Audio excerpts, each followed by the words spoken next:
नहीं, अब ये युद्ध नहीं होगा। वाह दाऊ, क्या बात है। आज मुझे आप पे गर्व है।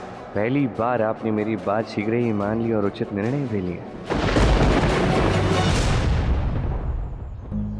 मैं जानती हूँ रुक्मिणी, देखना वो गोपियाँ कुछ नहीं कर पाएंगी और ये कोई साधारण आयोजन नहीं है। जानती हूँ, द्वारका की प्रजा के साथ ऋषि मुनि देवगण ये सभी द्वारका पधारने वाले हैं।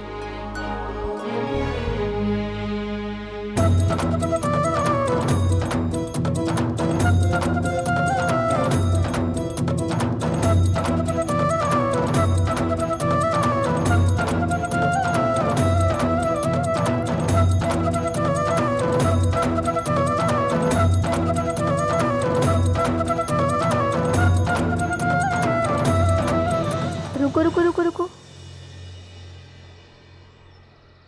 आप सब यहाँ क्या कर रहे हो? हम होने वाले भव्य आयोजन के लिए नृत्य का अभ्यास कर रहे हैं। और जानती हैं देवी राधा, हमें नृत्य कौन सिखा रहा है? कौन? स्वयं श्री कृष्ण। इस आयोजन के लिए श्री कृष्ण अत्यधिक उत्साहित हैं। नृत्य के साथ साथ संगीत भी स्वयं श्री कृष्ण ही गाएंगे। अच्छा, तो आपको क्या लगता है कि ये नृत्य गान करने से देवतागण प्रकट हो जाएंगे? जिस प्रकार हमने देवी देवताओं को आमंत्रित करेंगे, मुझे तो ऐसा लगता है कि अन्य देवी देवताओं के साथ महादेव भी अवश्य आएंगे। ये हार देख रही हैं? अतिथि के स्वागत के लिए स्वयं श्री कृष्ण ने अपने हाथ से बनाया है।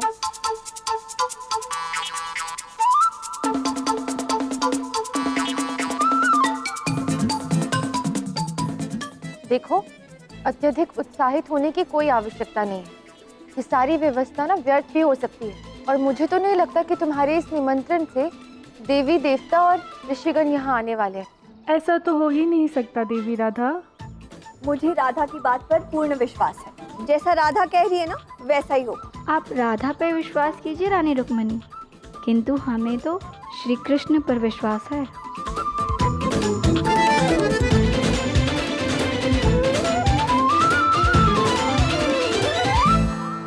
अभी तो आपने स्वयं ही युद्ध की घोषणा की थी। हाँ साहब, मैंने ही कहा था और अब भी मैं ही कह रहा हूं। उस बलदेव के बंधन में कोई साधारण पुरुष नहीं है। द्वारकाधीश श्री कृष्ण का पौत्र अनिरुद्ध है। वो वहां से स्वयं को मुक्त करने का कोई ना कोई मार्ग अवश्य खोज लेगा।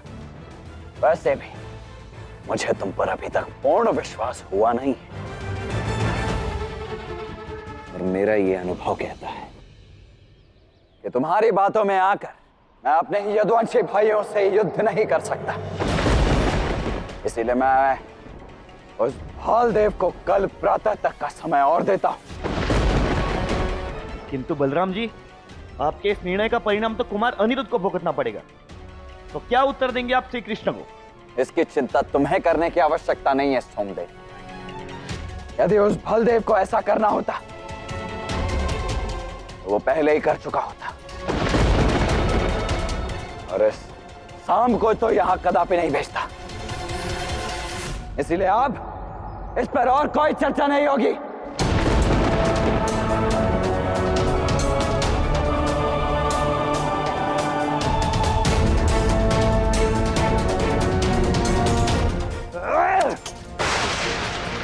एक बार पूरा मेरी योजना ध्वस्त कर दी।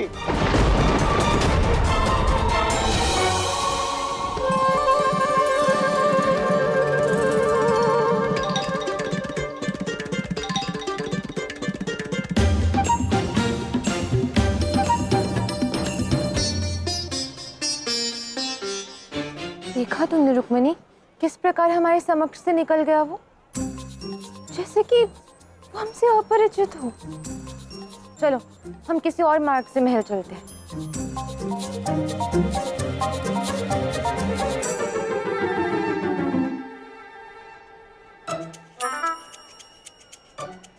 अरे आप तो नहीं। अब स्वयं ही देख लो, हम इसके पीछे जाते हैं तो ये हमें घुमाता है। अभी हमने इसे देखा नहीं ना, तो कैसे स्वयं हमारे सामने आ गया। मुझे नहीं पता तुम क्या कह रही हो, परंतु पुष्प देख के मुझे अच्छा लगा। देखो मैं भी कुछ लाया हूँ, एक तुम्हारे लिए और एक तुम्हारे लिए। क्या बात है, तुम अब भी मुझसे रुष्ट हो? तुमने आयोजन की सारी व्यवस्था गोपियों को क्यों सौंप दी? तुम्ही ने तो कहा था कि तुम मेरे स्वप्न को पूर्ण करने में कोई सहायता नहीं कर पाओगे। वो तो मैंने क्रोध में कहा था और तुमने सत्य मान लिया। हाँ देखो राधा, वैसे भी तुमने आज तक कितने कष्ट उठाए हैं, कितने कार्य किए हैं। आज गोपियां कार्य कर रही हैं तो उन्हें करने दो। वैसे सत्य कहूँ तो उनके साथ मुझे भी बड़ा आनंद आ रहा है। हाँ हाँ, जब तुम आनंद में हो तो हमें किस बात की चिंता होगी भला? और वैसे भी हमें तुम्हारी इस योजना में ना कोई रुचि नहीं है। हाँ, उचित कहा। मुझे केवल इतना जानना है कि अनिरुद्ध कब लौटेगा। जो उसकी बड़ी चिंता हो रही है, वो किसी संकट में तो नहीं है ना? सत्य कहूँ तो अनिरुद्ध को आज न कल संकट का सामना करना ही था। वो कल के संकट के लिए आज अभ्यास कर रहा है।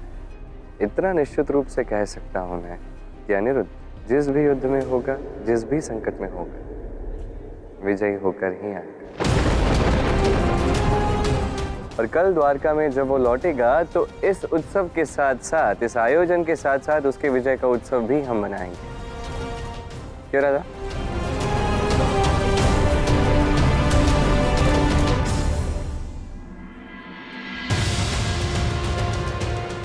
मेरे खीमे में आकर मुझे ही धमका रहे हो? इस दुष्टता के लिए तुमको बंदी बनाया जाता है।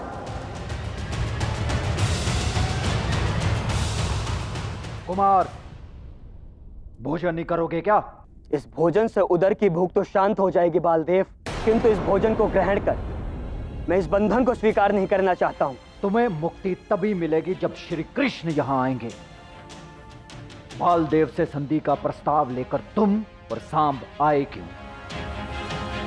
राज परिवार में इस प्रकार किसी एक पक्ष का साथ देना नहीं चाहिए और श्री कृष्ण को भी ज्ञात हो जाना चाहिए कि मेरे साथ अन्याय हुआ है। शांत हो जाओ बालदेव, तुमने एक शांति दूत को बंदी बनाकर पाप किया है और पितामह श्री कृष्ण यहां तुमसे बात करने नहीं, अपितु तुम्हें तुम्हारे पापों का दंड देने आएंगे। तुम्हारा विनाश निश्चित है बालदेव। यदि श्री कृष्ण ने मुझसे बात नहीं की तो यदुवंशियों में आपसी कलह का उत्तरदायी श्री कृष्ण ही होंगे। जो कार्य बात करके सुलझाए जा सकते थे, अब उसके लिए यदुवंशियों में युद्ध होगा।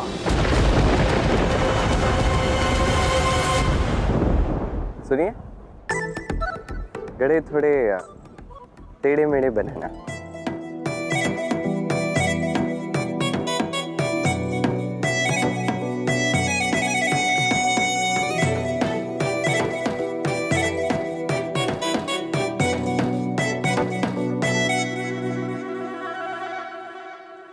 पता नहीं किस आयोजन को लेकर इतना उत्साहित है ये। हो ना हो, श्री कृष्ण गोपियों के द्वारका आने की खुशी में ही आयोजन आयोजित कर रहे हैं। मुझे भी ऐसा ही लग रहा है। सत्य ही कहा। वास्तव में गोपियों की सर्वश्रेष्ठ गोपी राधा के लिए ही तो आयोजन किया जा रहा है।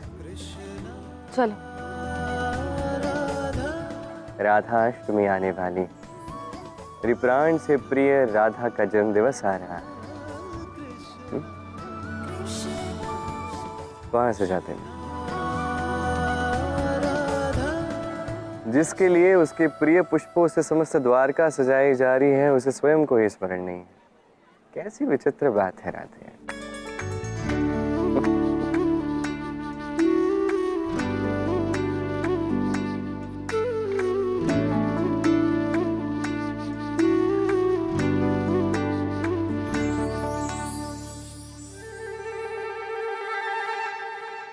वाह, ये घड़े भी कुछ उसी प्रकार टेढ़े बने हैं जैसे हमारे प्रथम मिलन के समय तुमने बनाए थे राधे।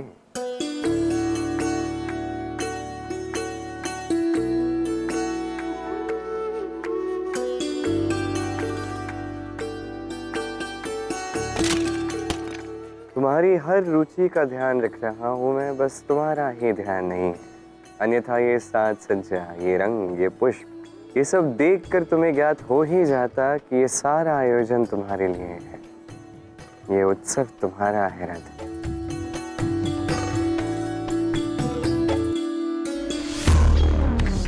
मेरा ये अनुभव कहता है कि तुम्हारी बातों में आकर मैं अपने यदुवंशी भाइयों से युद्ध नहीं कर सकता।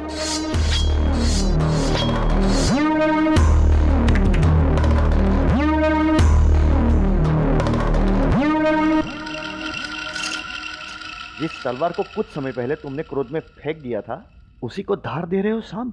क्रोध में तो व्यक्ति अपनी सद्बुद्धि और समझ दोनों स्वयं ही फेंक देता है। मुझे तो समझ में नहीं आ रहा है कि तुम्हारे मन में क्या चल रहा है। तुमने जैसा कहा मैंने वैसा ही किया।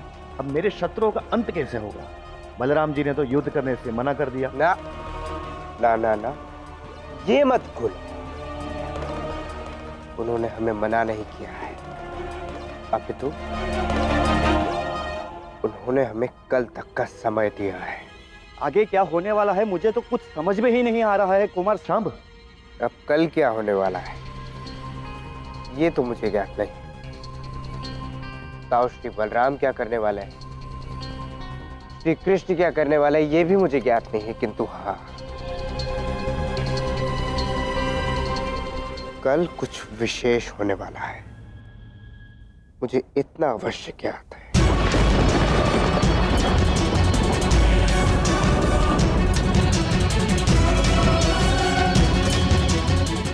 यदुवंशियों का संबंध इन केशों की ही भांति क्षीण हो चुका है।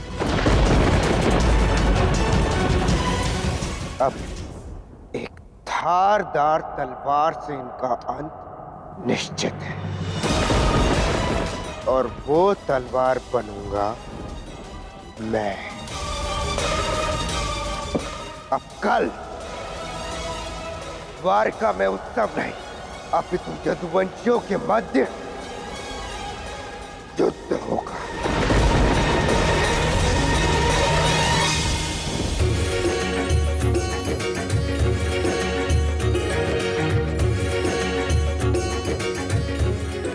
हे गोपियों, आज श्री कृष्ण की सेवा छोड़ हमारे सम्मुख कैसे प्रस्तुत हो गई? देवगणों, श्री कृष्ण ने आप सबको निमंत्रित करने के लिए ये सुंदर पुष्पहार बनाया है। अति सुंदर, किंतु ये तो बताओ गोपी, ये निमंत्रण किस लिए है? कल द्वारका में एक विशाल उत्सव होने जा रहा है और आप सब उसमें आमंत्रित हैं। अवश्य, श्री कृष्ण ने हमें अपनी नगरी में बुलाया है तो हम अवश्य ही आएंगे।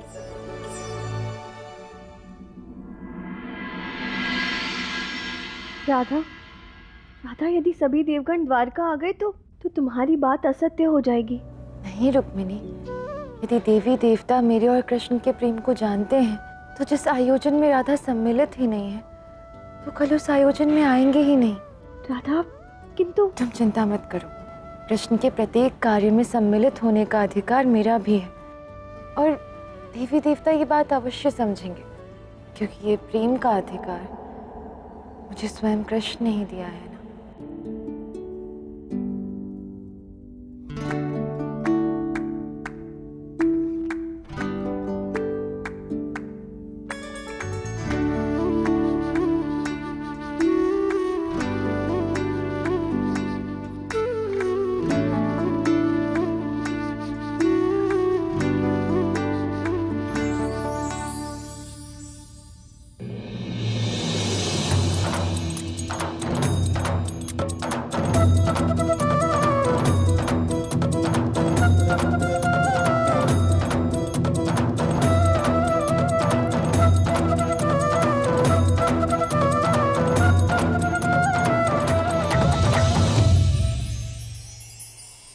महादेव और देवी पार्वती, हम आपको परस्पर पुष्पहार पहनाने का निवेदन करते हैं।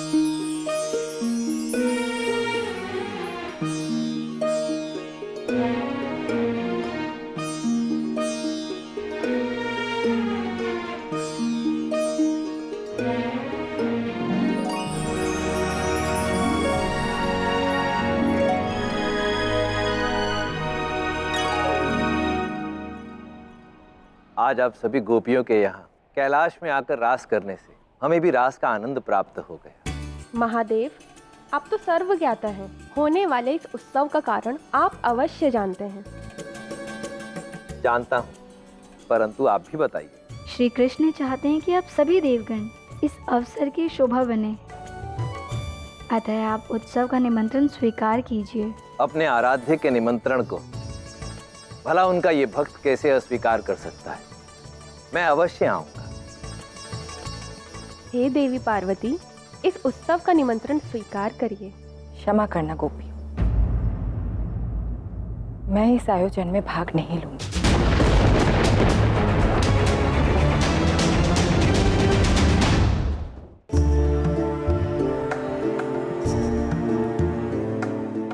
देवी, आप श्री कृष्ण के आमंत्रण को अस्वीकार कर रहे हैं, परंतु क्यों? क्योंकि ये निमंत्रण कृष्ण की ओर से है, राधा कृष्ण की ओर से नहीं। मुझे ऐसा अनुभव हुआ कि राधा इस आयोजन में सम्मिलित ही नहीं, अन्यथा राधा अपनी सखी को स्वयं इस उत्सव के लिए आमंत्रण देने आती। राधा के स्थान पर गोपियां ये कार्य कर रही, इसलिए अवश्य मेरी सखी आहत होगी। महादेव, जो कुछ भी हो, श्री कृष्ण को ये कार्य राधा को सौंपना चाहिए था। श्री कृष्ण ऐसा केवल इसलिए कर रहे हैं जिससे कि देवी राधा का जन्म दिवस और अधिक भव्य और अधिक दिव्य रूप में आयोजित किया जा सके। महादेव, जो कुछ भी हो, यदि श्री कृष्ण ने मेरी सखी के हृदय को दुख पहुंचाया तो उन्हें मेरे रोष का भी सामना करना पड़ेगा।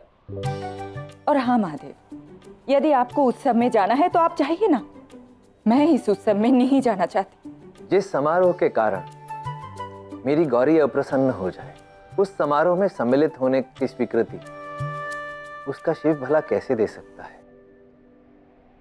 तुम अप्रसन्न हुई हो ना, अब मैं भी इस समारोह में सम्मिलित नहीं होऊंगा।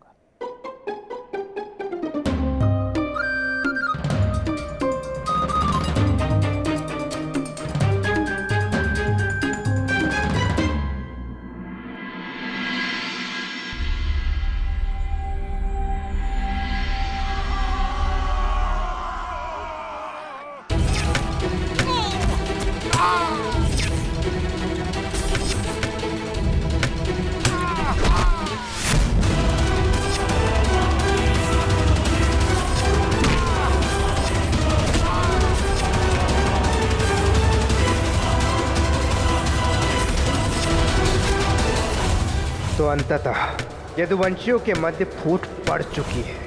अब युद्ध होगा, अब द्वारकाधीश का अंत होगा, वासुदेव श्री कृष्ण का अंत होगा।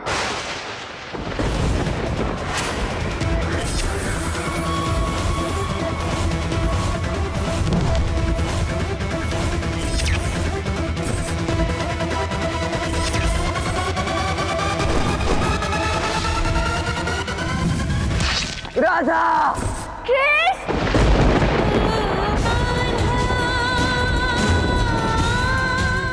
कृष्ण, मैंने पुनः वो तो स्वप्न देखा। वो स्वप्न में तुम्हारा अंत और वास्तविकता में प्रेम मैं कैसे कर पाऊंगी? राधा, राधा क्या हुआ? तुम ठीक हो ना?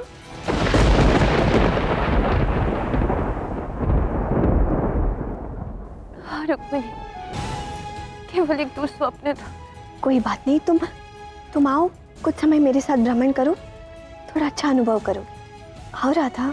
हाँ, क्योंकि अब मुझे निद्रा तो आने नहीं वाली।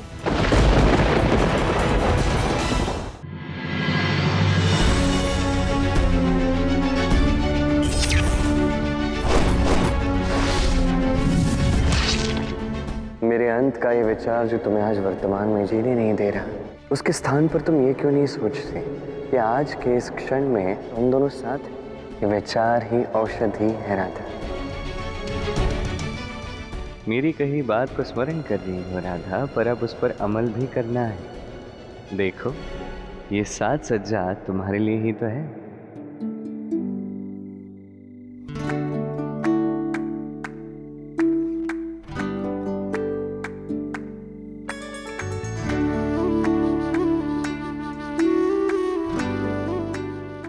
रुक्मिणी, मुझे इस आयोजन में कुछ तो अत्यंत विशेष लग रहा है। नहीं राधा, मुझे तो ये साधारण सा ही कोई आयोजन लग रहा है। नहीं रुक्मिणी, यदि मेरे नेत्रों से देखोगी तो अवश्य ही तुम्हें ये अत्यंत विशेष लगेगा। कृष्ण ने अपना मन और समय लगाकर प्रत्येक व्यवस्था की है, और पता नहीं क्यों कृष्ण कल के आयोजन को लेकर इतने उत्साहित क्यों है। तो अब कल ही ज्ञात हो पाएगा। अब जानकर क्या करेंगी राधा रानी?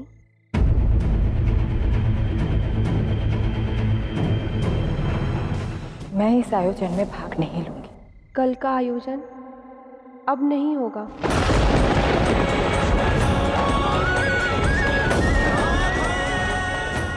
ये उत्सव केवल तुम्हारे लिए ही तो है राधे। अब जब तक तुम स्वयं नहीं चाहोगी ये उत्सव नहीं होगा। निर्णय तुम्हारा है राधे।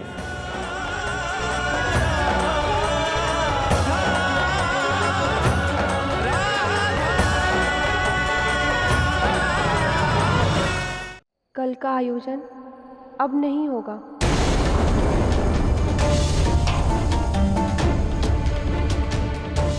क्यों? क्या हुआ गोपियों? महादेव पार्वती ने इस आयोजन का निमंत्रण अस्वीकार कर दिया है। क्षमा करना गोपी, मैं इस आयोजन में भाग नहीं लूंगी। ये जानकर अन्य देवताओं ने भी इस उत्सव में आने से मना कर दिया, और इस कारण श्री कृष्ण बहुत दुखी हैं।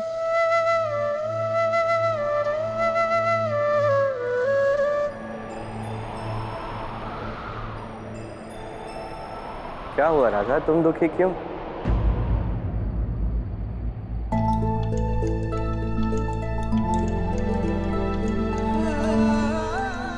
तुम जैसा चाहती थी अब वैसा ही तो हो रहा है। तुम्हें तो प्रसन्न होना चाहिए। कृष्ण, तुमने इतने परिश्रम से ये सारी व्यवस्था की। मैं प्रसन्न नहीं हूँ क्योंकि ये आयोजन नहीं हो रहा है। और क्या सच में तुम चाहते थे कि गोपियों के निमंत्रण से देवगण यहाँ उपस्थित हो? क्योंकि मुझे तो लगा था कि तुम मुझे चिढ़ाने के लिए ये सब कर रहे हो, किंतु अब तुम्हें देखकर ज्ञात हुआ है कि वास्तव में था तुम यही चाहते थे। तुम्हें ज्ञात ही नहीं है इस आयोजन को विशेष बनाने के लिए मैं क्या क्या कर रहा था। मैं इस दिन को अविस्मरणीय बनाने के लिए कितने प्रयास कर रहा था।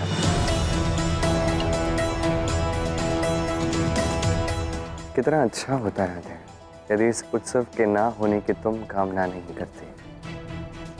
अब जब सब अतिथि यहाँ आएंगे ही नहीं तो इस भव्य आयोजन का क्या लाभ।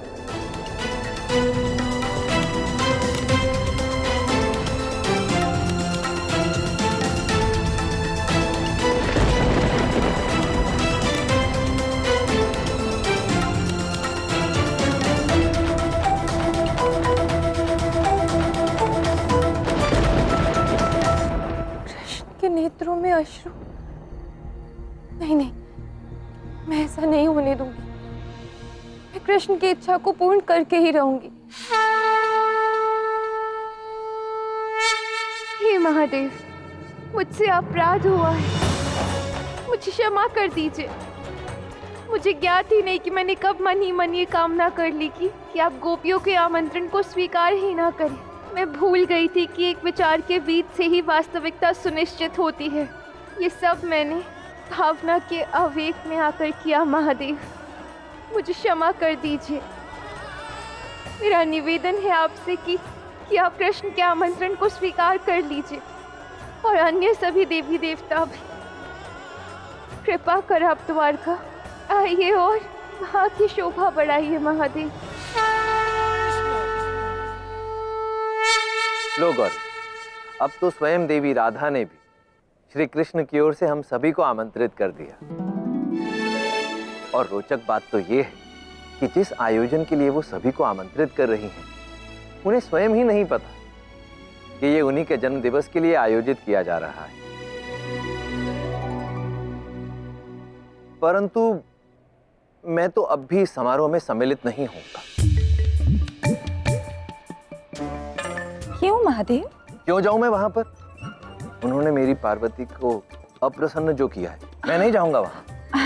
नहीं नहीं महादेव, अब तो मैं ठीक हूँ। नहीं, कहाँ ठीक हूँ, मैं जानता हूँ। केवल मेरा हृदय रखने के लिए ऐसा कह रही हो, अंदर से अप्रसन्न।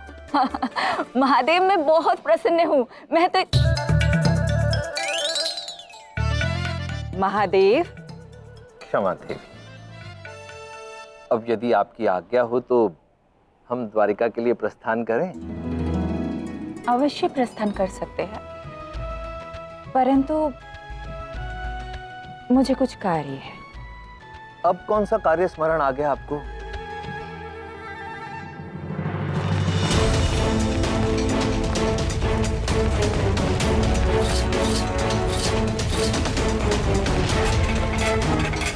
अरे ये क्या? इनके सैनिक तो युद्ध के लिए सज्ज हो रहे, किंतु कान्हा ने तो युद्ध के लिए मना किया, और कान्हा की आज्ञा के बिना तो मैं ये युद्ध होने नहीं देने वाला।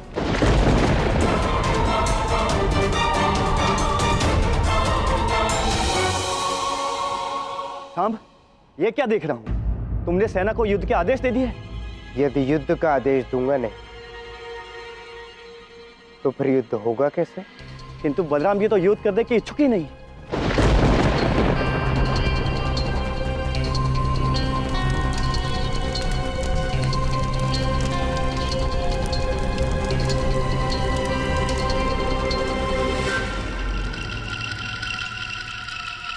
वो सूखी हुई घास का ढेर देख रहे हो?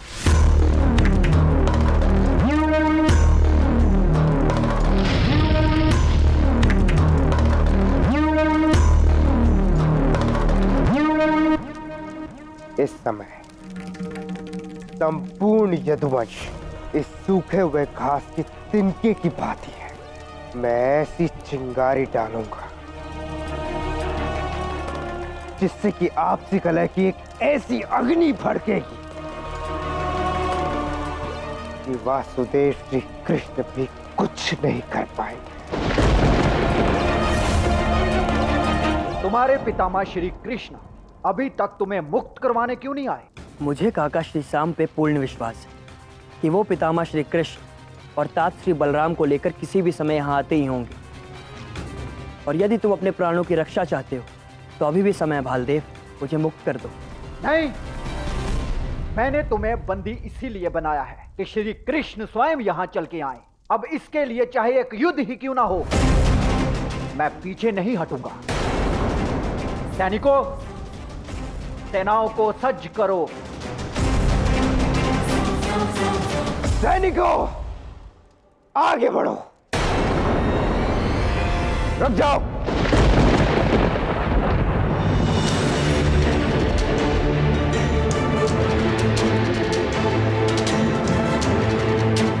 कोई कहीं नहीं जाएगा।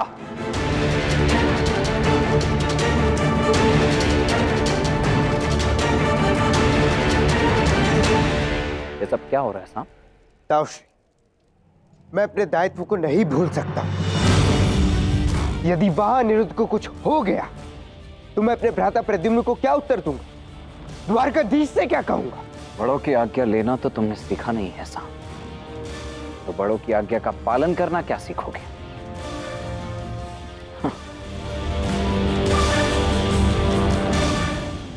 और मैंने स्पष्ट रूप से कहा था कि यहां कोई भी निर्णय मेरी आज्ञा के बिना नहीं लिया जाएगा। कहा था नहीं कहा था?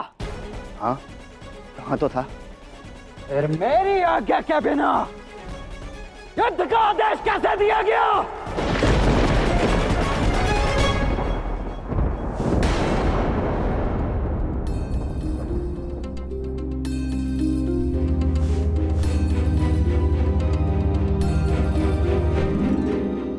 राधा, ये तुम क्या कर रही हो?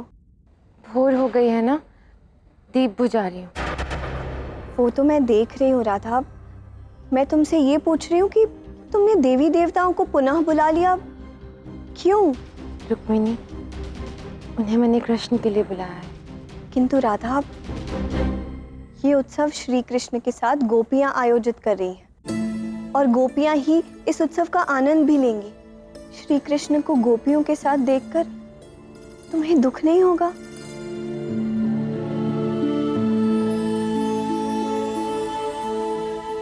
मेरा क्या है,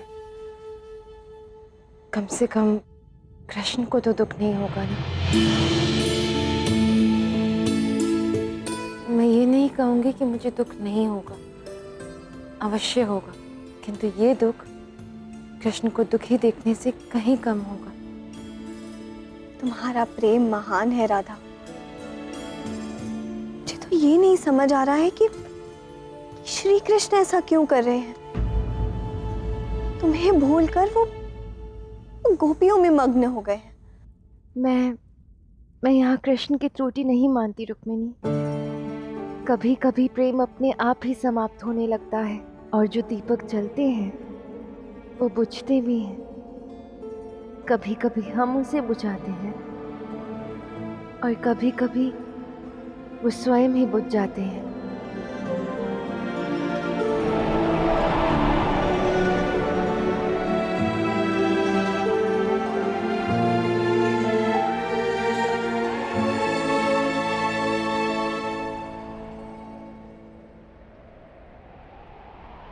कोई दीपक ऐसा भी होता है जो कभी बुझता ही नहीं। कोई प्रेम ऐसा भी होता है राधा जिसमें विराम कभी आ ही नहीं सकता।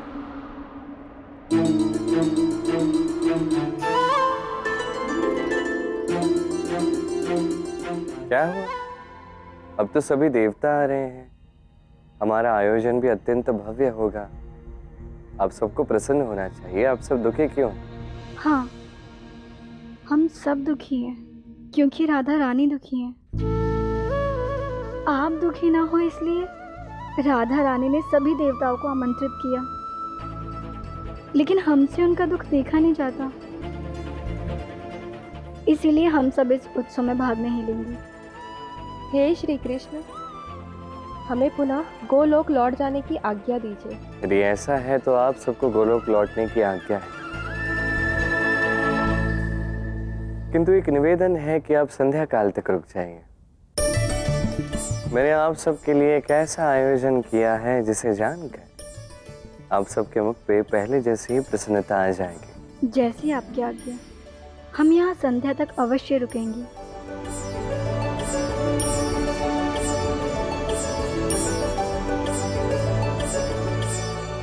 मेरे सभी अपने आज दुखी हैं। गोपियां दुखी हैं, रुक्मिणी दुखी हैं, महादाव और अनिरुद्ध दुखी हैं, सारे देवता दुखी हैं। क्यों? क्योंकि मेरी राधे दुखी है।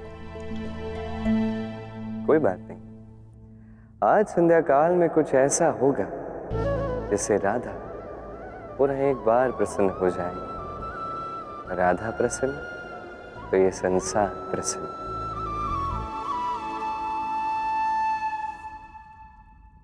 प्रद्युम्न, क्या हुआ?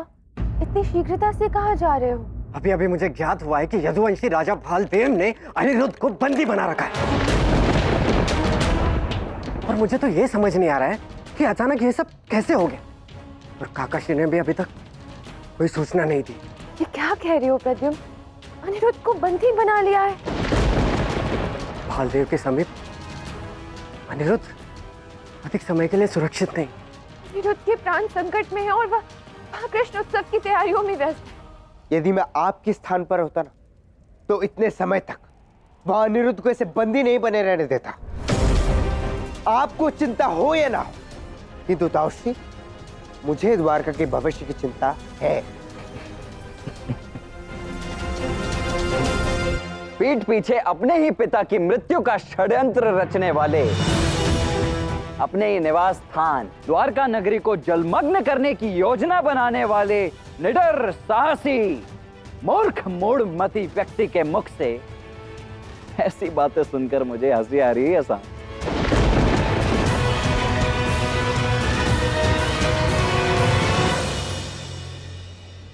रही बात बलदेव की, तो उस बलदेव को मैंने आज संध्या तक का समय दिया है, इसलिए आज संध्या तक आप सभी को धैर्य रखना होगा। ठीक है ताउश्री,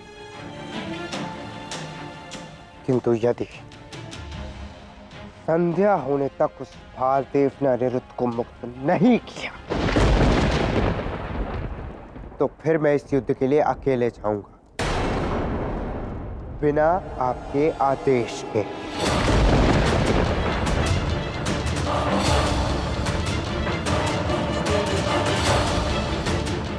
उचित समय आने पर उचित निर्णय लिया जाएगा साहब।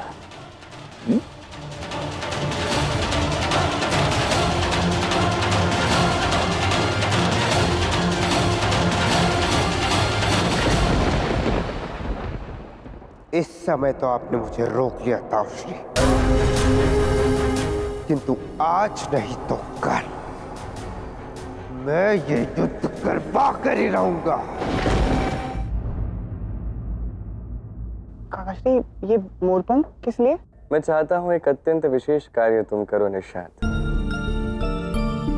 प्रेम से भरा एक पत्र लिखो यदुवंशियों के लिए और उन्हें आमंत्रित करो आज संध्या काल के उत्सव में आने के लिए। काकाश्री, क्षमा कीजिएगा परंतु अनिरुद्ध अभी भी बंदी बना हुआ है और संध्या में उत्सव के लिए सबको आमंत्रित कर रहे हैं। उचित नहीं है ना? परंतु ऐसा नहीं है निशांत। मेरा अनुभव बस यही कहता है कि जीवन के संघर्ष जब उच्चतम स्तर पे भी क्यों ना हो, प्रसन्न रहने का प्रयास कभी नहीं त्यागना चाहिए। एक ऐसा समय है जहाँ पे इस उत्सव को स्थगित करना उचित है ही नहीं। हमें इस दुख को मिटा के सुख को जागृत करने की सदैव से अधिक आवश्यकता है। कृष्ण, अच्छा होगा यदि तुम अपना अनुभव अपने पास ही रखो। ऐसा कैसे कर सकते हो कृष्ण? तुम्हें अनिरुद्ध की तनिक भी चिंता नहीं है। हमारा पौत्र बंदी बना हुआ है और यहाँ आनंद उत्सव मनाया जा रहा है। आप अनिरुद्ध के लिए निश्चिंत हो सकते हैं किंतु मैं नहीं। मुझे मेरा पौत्र लौटाइए श्री कृष्ण। हाँ पिताश्री, हमें अनिरुद्ध की रक्षा के लिए तत्काल ही प्रस्थान करना चाहिए। सुन लिया तुमने कृष्ण, केवल मैं ही नहीं, सभी चाहते हैं कि तुम ये उत्सव छोड़कर युद्ध के लिए सज्ज हो जाओ। क्या मैं कुछ कह सकता हूँ? आप सबकी इच्छा अवश्य पूर्ण होगी। संध्या काल के उत्सव में अनिरुद्ध हमारे साथ होगा, ये मेरा वचन। ऐसा क्या होने वाला है संध्या में जिसकी आशा में हम धैर्य साधे बैठे? कृष्ण, वहां हमारा अनिरुद्ध संकट में है। ये सत्य है कि अनिरुद्ध युद्ध कौशल में निपुण है, किंतु अनुभवी विरोधी का सामना वो केवल शस्त्र से नहीं कर सकता। काकाश्री, सत्य तो ये है कि यदुवंश में आपसे युद्ध हो चुका है और ये युद्ध की ललकार के मध्य आपकी प्रेम की पुकार वो कैसे सुन पाएंगे?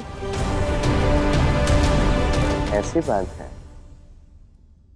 युद्ध की ललकार के समक्ष प्रेम की पुकार कितनी अधिक शक्तिशाली, क्या आप सभी को आज संध्या काल में ज्ञात हो जाए। आज हरि यदुवंशी यहाँ इस उत्सव में प्रस्तुत होने वाला है। इतना ही नहीं, आज तुमने एक अत्यंत विशेष अतिथि को भी आमंत्रित किया है। विशेष अतिथि? कौन? सभी बातें यदि अभी बता दी तो संध्या काल के उत्सव का आकर्षण ही क्या रह जाएगा। थोड़ी प्रतीक्षा करो, सब ज्ञात हो जाएगा। और निषाद, तुम्हें जो कार्य दिया गया है वो करना। मेरी ओर से यदुवंशियों के लिए एक प्रेम से बड़ा आमंत्रण भेजना और सभी चिंता त्याग दीजिए। अस्त होता हुआ ये सूर्य मुझे द्वारका के पतन का संकेत दे रहा है। संध्या काल हो चुका है किंतु अनिरुद्ध अब तक नहीं लौटा है, इसलिए आप युद्ध होना तो निश्चित है। इसका अर्थ यह है कि अब बलराम जी भी हमें युद्ध करने से नहीं रोक पाएंगे। चलो।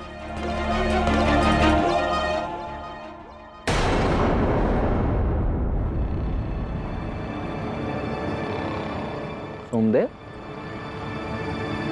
शाम आ जा रहे हो तुम दोनों?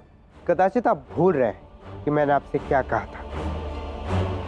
सूर्यास्त होने के पश्चात युद्ध पर मैं अकेला जाऊंगा और देखिए सूर्यास्त हो चुका है। अब युद्ध अवश्य होगा। अच्छा, ठीक है, मत मानो मेरी बात, किंतु अपने पिताश्री द्वारकाधीश श्री कृष्ण की बात तो मानोगे ना तुम दोनों? श्री कृष्ण तो द्वारका में, वो हमसे क्या कहेंगे? जिन द्वारकाधीश श्री कृष्ण के पौत्र की रक्षा करने की इतनी तीव्र इच्छा तुम दोनों के मन में उठ रही है, उन्हीं द्वारकाधीश ने तुम्हारे लिए संदेश भेजा है सोम।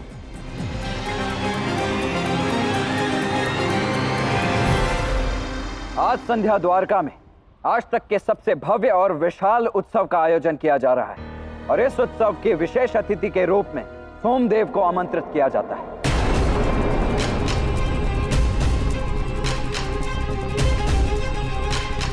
स्नेहपूर्वक कान्हा ने तुम्हें सादर आमंत्रित किया है सोमदेव।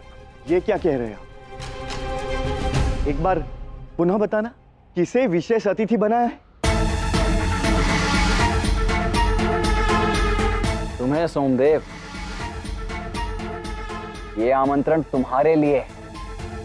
समस्त यदुवंशियों के समक्ष तुम्हें विशेष आदर प्रदान करना चाहते हैं और यही नहीं, तुम्हारे लिए एक विशेष घोषणा भी करेंगे स्वयं द्वारकाधीश श्री कृष्ण।